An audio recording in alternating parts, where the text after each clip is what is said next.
అందరికీ జై భీమ్. నా పేరు పిల్లి బాబురావు. జై భీమ్ కార్మిక సంక్షేమ సంఘం అధ్యక్షుడిని. ఆంధ్రప్రదేశ్లో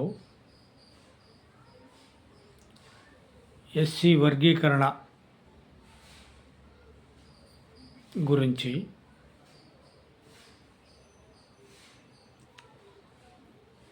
వర్గీకరణ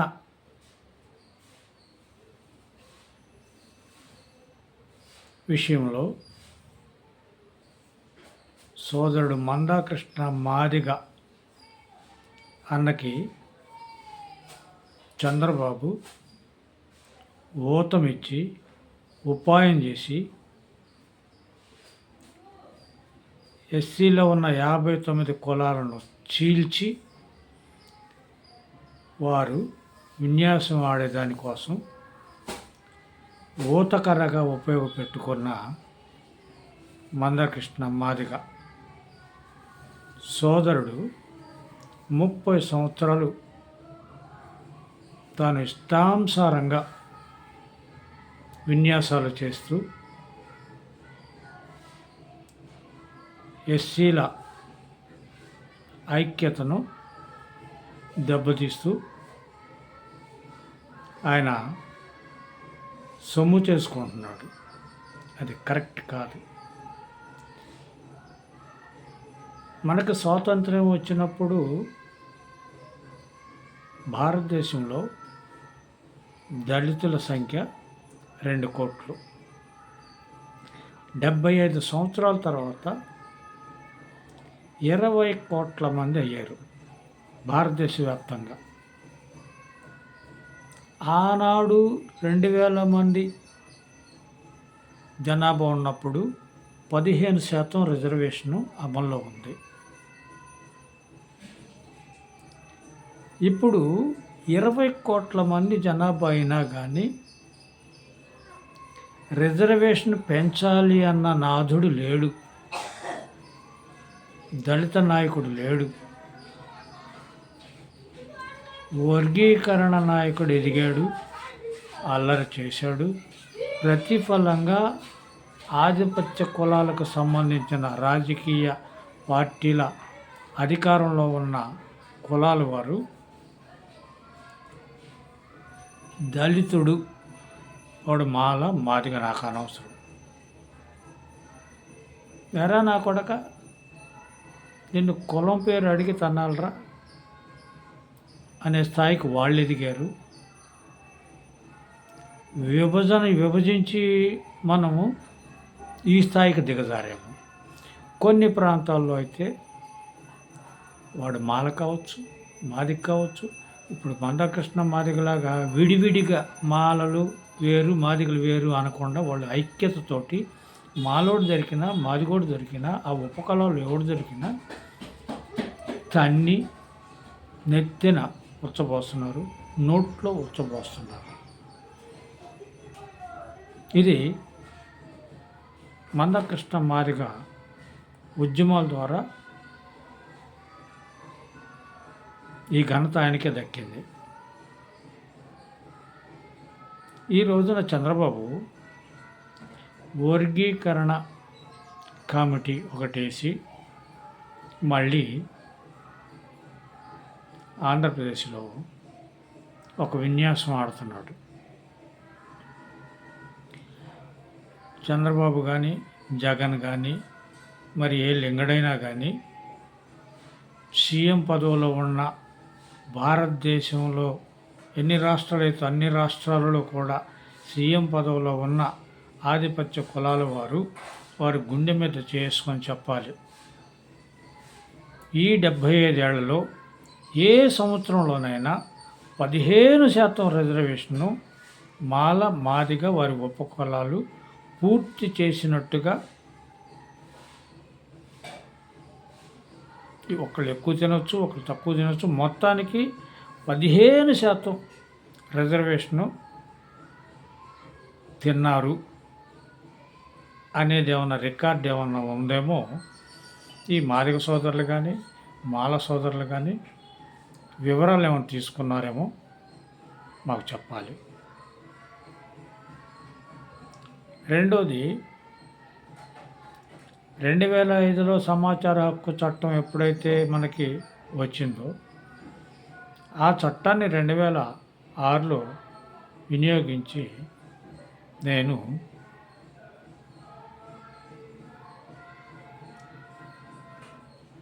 కేంద్రాన్ని వివరణ అడిగితే 15%లో 12% మించి ఏ రాష్ట్రంలో కూడా 15% రిజర్వేషన్ అమలు చేయలేదు. 3% ఆయా రాష్ట్రాలలో మిగిలే ఉంది అని చెప్పేసని మనకు పర్సంటేజ్లతో సహా నాకు ఆ కరపత్రం కనిపించలేదు.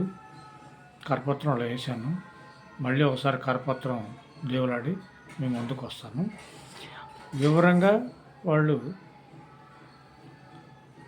గ్రూప్ 1కి ఎంత, గ్రూప్ 2కి ఎంత, గ్రూప్ 3కి ఎంత, ఉపాధ్యాయులకి ఎంత, గవర్నమెంట్ ఎంప్లాయర్స్కి ఎంత శాతం రిజర్వేషన్ అని చెప్పేసి మొత్తానికి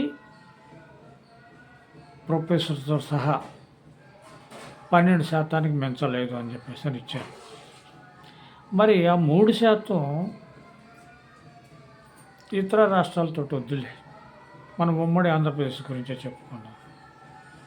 ఈ 3% రిజర్వేషను పూర్తి చేయకుండా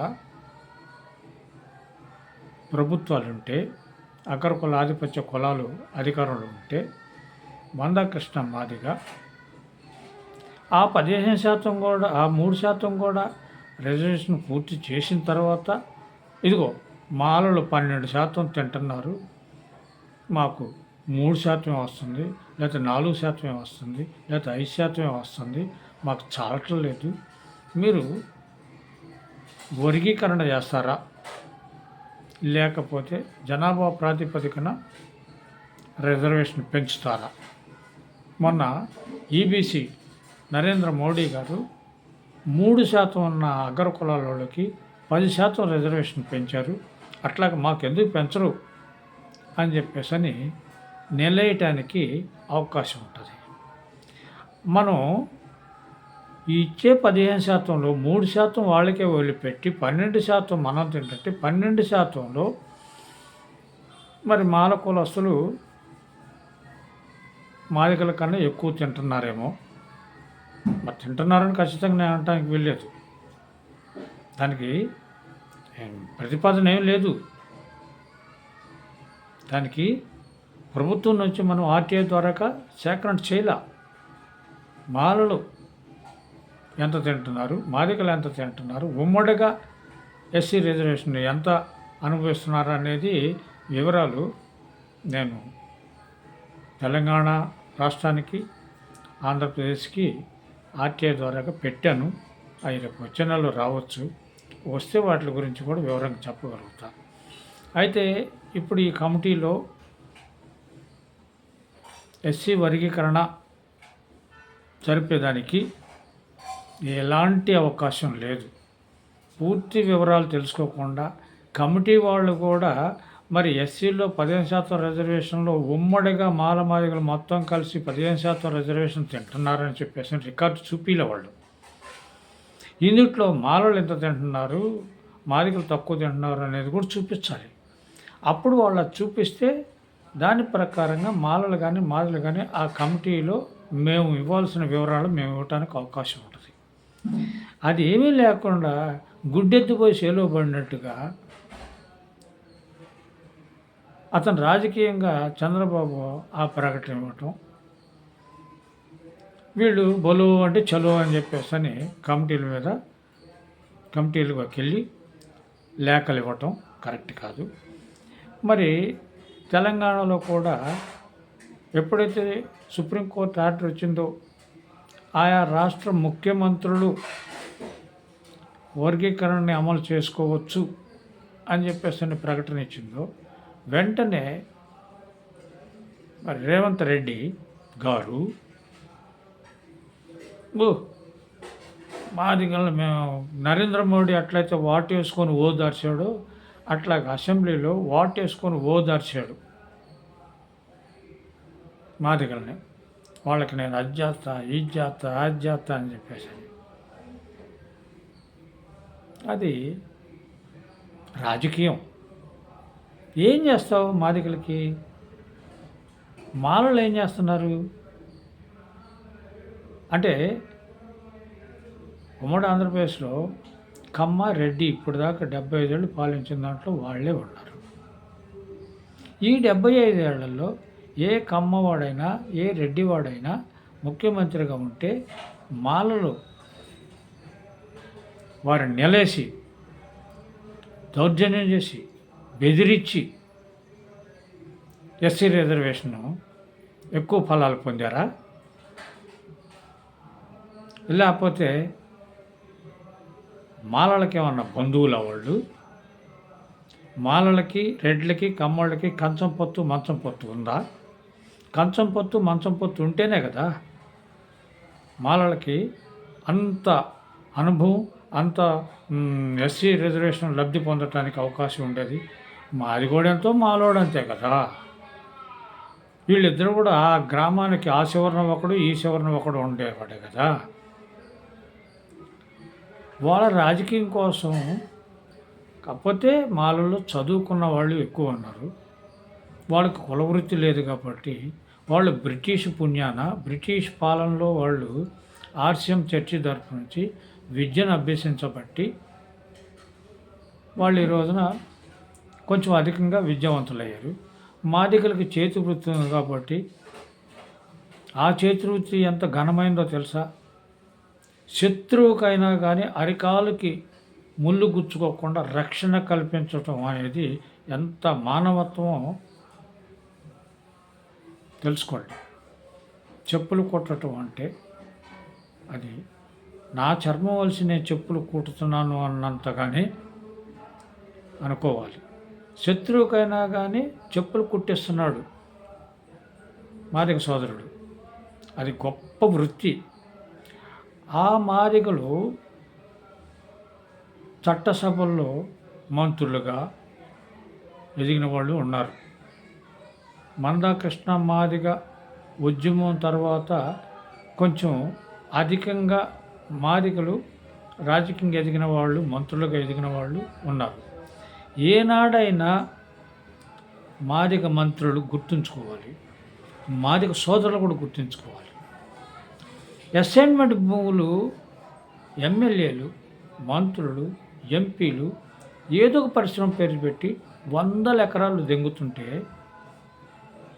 మాదిగ మంత్రి ఏ జిల్లాలోనైనా ఏ మండలంలోనైనా ఒక 50 ఎకరం అసైన్మెంట్ భూమిని స్వాధీనం చేసుకొని వాళ్ళకి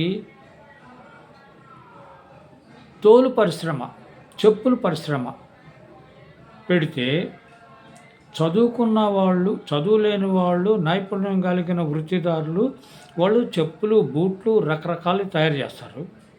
చదువుకున్న మాదిగలు ఇంకా మాలలు కూడా ఆ చెప్పుల్ని వ్యాపారం చేసుకుంటూ జీవించగలుగుతారు. మొత్తంగా మాల మాదిగలు ఐక్యంగా ఉండటానికి ఆ పరిశ్రమలు తోడ్పడతాయి. మరి ఏ మాదిగ మంత్రైనా కానీ ఎక్కడైనా ఒక 50 ఎకరం, ఒక 100 ఎకరం ప్రభుత్వ భూమి తీసుకొని చిన్న పరిశ్రమల కింద మరి ప్రోత్సహించి మాదిగలకు అందరికీ కూడా ఆ పరిశ్రమలో భాగస్వాములు చేసి మరి ఉపాధి కల్పించారా? మందాకృష్ణ మాదిగ గారు, మీరు ఆ గైడ్లైన్స్ ఎందుకు ఇవ్వలేదు? నీ అండతోటి గెలిచిన మాదిగ మంత్రులు ఎంతోమంది ఉన్నారు. ఎందుకు అవకాశం ఇవ్వలేదు? వాళ్ళకి ఎందుకు సహకారం ఇవ్వలేదు? మీరు ఎందుకు క్వశ్చన్ చేయలేదు? మాదిగలంటే చదువుకున్నా చదువుకోలేకపోయినా కానీ మందాకృష్ణ మాదిగ చలో అంటే బొలో అని చెప్పి అసెంబ్లీ ఎక్కి సచ్చిన వాళ్ళు చాలామంది ఉన్నారు. ఇప్పటికి గుడ్డలు దించుకునే వాళ్ళు ఉన్నారు. ఇప్పటికీ మిమ్మల్ని అడ్డం పెట్టుకొని డబ్బు సంపాదించుకునే మాదిగ సోదరులు కూడా ఉన్నారు నాయకత్వాలు వస్తూ. కానీ మంత్రులు చేయాల్సింది తోలు పరిశ్రమ జిల్లాకొకటి ఏర్పాట్లు చేస్తే మాదిగలు ఇద్దరు కూడా అభివృద్ధి చెందేవాళ్ళు కదా. మాదిగలకి ఆ ఇండస్ట్రీలో పేటెంట్ హక్కులు ఉంటాయి. ఆ ఇండస్ట్రీలో మాదిగలకి భాగస్వామ్యం ఉంటుంది. ఆ ఇండస్ట్రీలో వాళ్ళు భాగస్వాములు అయితే ఆ ఆ సామాజిక వర్గానికి సంబంధించిన వాళ్ళు కానీ, లేకపోతే మాలలు కానీ, చదువుకున్న యువకులు వ్యాపారాలు చేసేవాళ్ళు కదా! ఆ చెప్పులు, బూట్లు ఏజెంట్లుగా ఉండి వ్యాపారాలు చేసుకునేవాళ్ళు. దీన్ని ఆలోచన చేయండి. మాల, మాదిగ ఐక్యతగా ఉంటే మనం నాయకత్వం వచ్చేటప్పుడు ఎస్సీ, ఎస్టీ, ముస్లిం, మైనారిటీ వర్గాలు ఐక్యంగా ఉండాలని చెప్పేసి అంటాం కానీ, అది మాటల వరకే పరిమితం. వాస్తవంగా ఎస్సీ, ఎస్టీ, బీసీ, ముస్లిం వర్గాలు ఐక్యతగా ఉండాలి అంటే మంచం పొత్తు, కంచం పొత్తు ఇంపార్టెంట్. మనం ఎప్పుడైతే మంచం పొత్తు, కంచం పొత్తు పొందుపరుచుకుంటే దాని మీద మనం ఉంటే మనం బలంగా ఉంటాం, ఐక్యతగా ఉంటాం. ఐక్యత ఏర్పడింది. ముస్లిం అమ్మాయిని మాదిగోడ చేసుకున్న, ముస్లిము అబ్బాయిని మాలపిల్ల చేసుకున్న, ఇట్లాగా రకరకాల మరి కుమ్మరులు, కమ్మలు, తర్వాత వీళ్ళు మంగలి, చాకలి, ఈ వృత్తుల్లో ఉన్న పిల్లల్ని ఇచ్చిపుచ్చుకుంటే అందరం బంధువులు అవుతాం. ఎస్సీ, ఎస్టీ, బీసీ, ముస్లిం మొత్తం బంధువులు అవుతాం. అప్పుడు నొసటి నుంచి పుట్టిన వేపనోడు కానీ, భుజాల నుంచి పుట్టినవాడు క్షత్రియుడు కానీ, ఉదల నుంచి పుట్టిన వైశ్యుడు కానీ, తొడల నుంచి పుట్టిన కమ్మారెడ్డి కాపులు కానీ, వీళ్ళంతా కూడా ఒంటరి కులాలు అయిపోతారు, ఒంటరిగా బతుకుతారు, బలహీనులుగా ఉంటారు. రాజ్యాధికారం ఎస్సీ, ఎస్టీ, బీసీ, ముస్లిం వర్గాల సొంతం అవుతుంది. ఆలోచన చేయండి. ఈ వర్గీకరణ కమిటీలో మీరు పోయి కాలయాపన చేసే కన్నా కూడా వీలైతే అందరూ మందాకృష్ణ మాదికి ఉత్తరాలు రాయండి. అయ్యా, భారతదేశంలో కాకపోయినా ఉమ్మడి ఆంధ్రప్రదేశ్లో మాదిగ మంత్రులు ఉన్నారు. ఆ మాదిగ మంత్రులు ఈ అగ్రకులాలోళ్ళు 100 ఎకరాలు ఏదో ఉత్తత్త పేర్లు చెప్పి 100 ఎకరాలు దెంగుతున్న, ప్రభుత్వ భూములు దెంగుతున్న వాళ్ళు ఎట్లా దెంగుతున్నారు, మీరు కూడా జిల్లాకి నేనైతే మండలానికి ఒకటి పెట్టమంటున్నాను. జిల్లాకు అయినా ఒక ఇండస్ట్రీని ఏర్పాటు చేయించి ఒక 50 ఎకరం 100 ఎకరం అసైన్మెంట్ భూమిని గ్రాంట్ చేయించుకొని చిన్న ఇండస్ట్రీలుగా దాని డెవలప్మెంట్ కోసం మరి పెట్టుబడులు కూడా ప్రభుత్వం దగ్గర తీసుకొని, ఇప్పుడు ఒక పరిశ్రమలో, ఒక కోళ్ళ పరిశ్రమలో ఒక అమ్మాయి పరిశ్రమ పెడితే ₹1,00,00,000 లోన్ తీసుకుంటే 45 లక్షల రూపాయలు రాయితీ ఉంది. మగ పిల్లగాడు పెడితే 35 లక్షలు రాయితీ ఉంది. మరి ఇట్లాగనే చిన్న ఇండస్ట్రీలు పెట్టి ఈ సభ్యులతోటి, మాదిగ సభ్యులతోటి ఇండస్ట్రీ పెడితే ఆడపిల్లల పేరు మీదకి అయితేనేమో 45, మరి మగ పిల్లగాడి పేరు మీద అయితేనే 35 రాయితీలు లక్షలు తీసుకొని మరి ఇండస్ట్రీ పెడితే ఎట్లా ఉంటుందో ఒకసారి ఆలోచించండి. దాన్ని బట్టి మాదిగలు కూడా ఉపాధి కల్పించే పుణ్యమూర్తి అవుతావు నువ్వు. కాబట్టి ప్రజలు కూడా మాదిగలు ఎవరైనా కానీ మందాకృష్ణ మాదిగని క్వశ్చన్ చేసేవారైనా, గౌరవించేవారైనా ఆయనకి ఇట్లాగ లెటర్ పెట్టండి. అందరూ ఉమ్మడిగానే ఉద్యమం చేస్తేనే మనకి ప్రభుత్వం నుంచి రావాల్సిన రాయితీలు వస్తాయి కానీ అభివృద్ధి చెందుతాం. కానీ ఇట్లా విడిపోయి వర్గీకరణతోటి సాధించేది ఏమీ లేదు. ఇది కాలక్షేపం. మనోడు అద్దెలకి మందాకృష్ణ తిరుగుతున్నాడు, 7 ఇళ్ళు నేను అద్దెలకు తిరుగుతున్నాను అని. అయితే ఆయన దగ్గర పాపం రూపాయి లేదు. నమ్మాలా? మోడీ గారి దగ్గర కూడా రూపాయి లేదు. కానీ 10 కోట్లు ఖరీదు చేసే సూట్లు మారుతున్నాడు. మరి ఎట్లాగవుతుంది అది? రాజకీయం అంతా రంకు లాంటిది. మందాకృష్ణ మాదిగా అద్దెళ్ళు మారినా అనధికారికంగా ఆయన దగ్గర సూట్ కేసులు ఉన్నాయి అనేది అందరికీ తెలుసు. సంపాదించుకోవాలి. రాజ్యాధికారం సాధించాలంటే పెట్టుబడులు కూడా కావాలి. కానీ రాజ్యాధికారం సాధించే దిశలో మందాకృష్ణ మాదిగ నడవట్లా. ఆయన సంపాదించిన సూట్ కేసులు దేనికి పనికిరావు. ఆలోచన చేసుకొని మందార కృష్ణ మాదిగ సోదరుడు మాదిగ మంత్రుల్ని గైడ్లైన్స్ చేసి ప్రతి జిల్లాకి ఒక 100 ఎకరం అసైన్మెంట్ భూమిని శాంక్షన్ చేయించి తోలు పరిశ్రమ చెప్పులు, బూట్లు, రకరకాల మోడల్స్లో తయారు చేసేదానికి నైపుణ్యం కలిగిన వాళ్ళందరినీ కూడా ఉపయోగించుకొని స్కిల్ డెవలప్మెంట్ అంటే అదే. చంద్రబాబు చేసుకున్నది చంద్రబాబు చేసుకుంటాడు, మందాకృష్ణ మాదిగ చేసిన మందాకృష్ణ మాదిగ చేయాలి. అంతా ఆయనే చేసుకుంటాడులే చంద్రబాబు అంటే కుదరదు. నువ్వు సీఎం కావా? నీకు లేదు, ఆలోచన లేదన్నా కానీ మాకుందా కదా మాల మాదిగలకి. మంచి ఉద్యమకారుడు మనవాడు, మంచి వాక్చాతుర్యం కలిగినవాడు. మరి ఆయన సీఎంగా చేయాలని మాకు కూడా ఉంటుంది.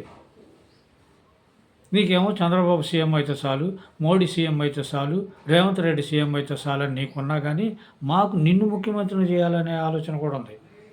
గమనించుకొని భారత రాజ్యాంగాన్ని ప్రకారంగా ప్రజాస్వామ్య పద్ధతిలో అన్ని కులాలను కలుపుకొని ముందుకు పోవటానికి ప్రతి జిల్లాకి ఒక ఇండస్ట్రీ పెట్టించు, 100 ఎకరాలు శాంక్షన్ చేయించి మనకు రాయితీలు కూడా వస్తాయి కదా. ఒక్కొక్క పిల్లగాడికి 35 లక్షలు, కోటి రూపాయలు, ఒక్కొక్క పిల్లకి 45 లక్షలు రాయితీలు వస్తున్నాయి. ఉమ్మడిగా ఇండస్ట్రీ ఏర్పాట్లు చేస్తే మనకు రాయితీలు కూడా బ్రహ్మాండంగా వస్తాయి. 100 ఎకరాలు 100 కోట్లతో నువ్వు ఇండస్ట్రీ పెడితే 45 కోట్లు మనకి ఫ్రీ ఉంది. వాళ్ళు భాగస్వాములు అవుతారు. బ్రహ్మాండమైన డెవలప్మెంట్ అయిద్దయ్యా. నీకు దండం పెడతానయ్యా మందాకృష్ణ మాదిగ సోదర, నువ్వు ఆ పని చేసి పెట్టు, మా విన్నపం.